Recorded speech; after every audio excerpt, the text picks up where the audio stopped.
6h30, 9h, les matins de France Culture. Guillaume Erner. Marguerite Caton, bonjour. Bonjour Guillaume et bonjour à tous. Mayotte ce matin. Oui, je suis en compagnie de l'épidémiologiste Renaud Piarou, rentré il y a 10 jours de Mayotte où sévit depuis le milieu du mois de mars une épidémie de choléra. De nombreux cas sont décomptés et 2 morts sont à déplorer, une fillette de 3 ans et tout récemment ce week-end, une femme âgée de 62 ans. Bonjour Renaud Piarou. Bonjour. Vous êtes professeur à la Sorbonne, chef de service à la Pitié-Salpêtrière à Paris. Les auditeurs vous connaissent bien pour votre série de podcasts sur les mécaniques des épidémies et particulièrement celle de choléra, déjà en Haïti, où vous aviez pu prouver la contamination originelle de l'eau par les matières fécales de soldats de l'ONU. Est-ce que c'est aussi pour enquêter sur l'origine de l'épidémie que vous vous êtes rendu à Mayotte ? En partie pour enquêter et surtout pour trouver une solution au problème. Qu'est-ce qu'on sait de l'origine de l'épidémie ?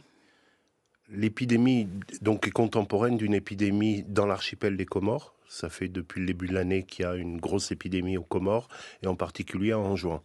Comme les Anjouan et Mayotte sont des îles qui sont pas très distantes, il y a des bateaux qui font la traversée, on appelle les kwassa-kwassa. Et donc ça fait depuis le mois de mars qu'il y a des cas importés qui, pendant un certain temps, n'ont pas donné lieu à de la transmission locale.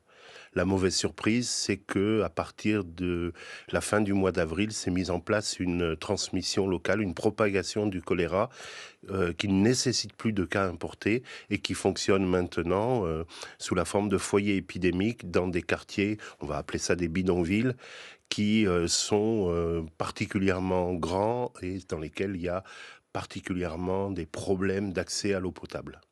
Vous l'avez dit, les Comores sont touchés par une épidémie. Les Comores sont tout près de Mayotte. 70 km séparent Mayotte de l'île d'Anjouan. On est dans l'océan Indien, au large des côtes d'Afrique de l'Est. Une fois les premiers cas importés, comment ensuite s'est propagée l'épidémie ? C'est l'eau qui est le vecteur de transmission ? C'est l'eau, oui, et en même temps le manque d'eau potable. C'est-à-dire que si je prends le quartier qui a été le plus touché dans la commune de Koungou, le quartier qui s'appelle Kherson, c'est un quartier qui fait 5000 habitants. Il n'y avait au début de l'épidémie, parce que maintenant il y a une première rampe de robinet qui a été mise en place, mais il n'y avait aucun accès à l'eau potable. 5000 personnes, un quartier très dense, un ruisseau, c'est même pas une rivière, c'est un ruisseau, une sorte de caniveau dans le creux du quartier. Et cette eau est utilisée pour tout.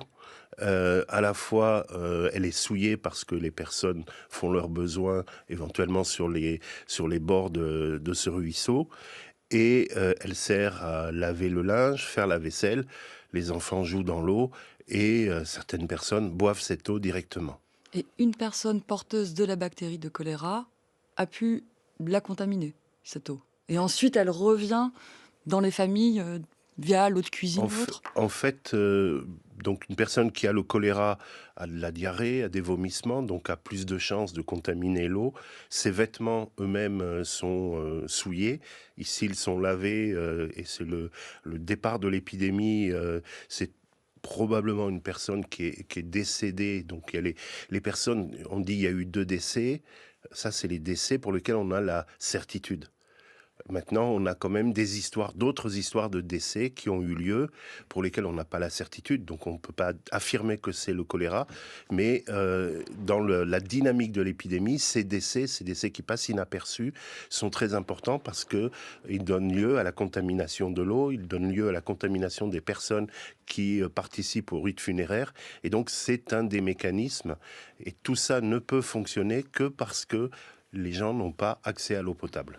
Qu'est-ce qu'on peut faire pour casser ces chaînes de contamination ? Concrètement, quelles sont les mesures mises en œuvre ? Alors, ce qui a été mis en œuvre d'abord, c'est de rechercher les cas, les détecter le plus tôt possible, d'intervenir auprès de l'entourage une fois qu'on a isolé la personne parce qu'elle est en traitement. Les personnes de son entourage sont identifiées, sont traitées éventuellement par un antibiotique, la doxycycline, sont vaccinées. Et puis, l'autre action qui est faite, c'est une vaccination. Quand on voit qu'un quartier, maintenant il y a 3 quartiers comme ça, un quartier a une transmission locale, la vaccination est proposée à l'ensemble des habitants du quartier. Donc c'est ce qui a été fait. Action localement pour détecter des nouveaux cas, éviter la transmission à l'intérieur des familles. Action un peu plus large par la vaccination dans les quartiers touchés.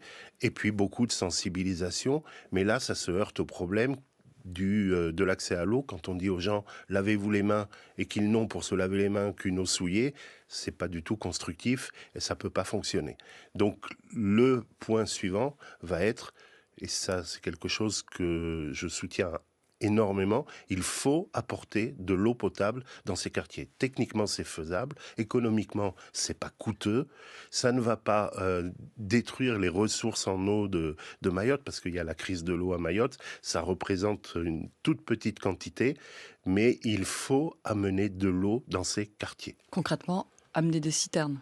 Non, concrètement, ça amener des tuyaux. C'est encore plus simple. On prend un tuyau et on va jusqu'à un endroit où les gens peuvent se rendre. On fait une rampe de robinet et on donne l'accès à cette eau.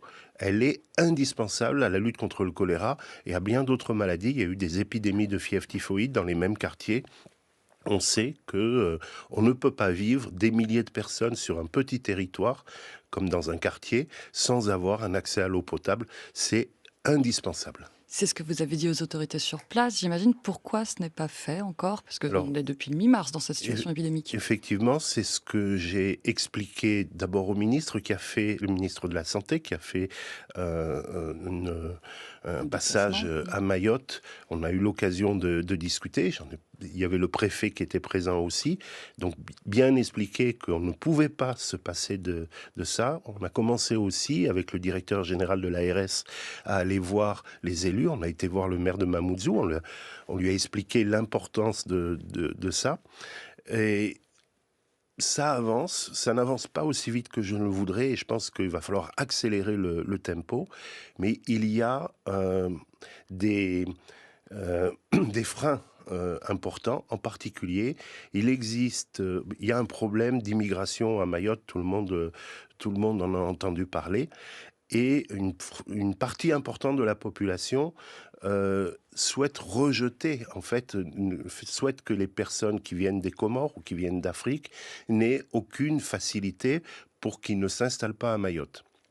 Et donc, ça a mené à une dérive qui est de remettre en cause un droit humain fondamental, qui est le droit de l'accès à l'eau, et y compris dans une forme d'illégalité, puisque il existe une directive européenne qui date de 2020, qui a été transposée en droit français. On doit apporter de l'eau dans les quartiers précaires.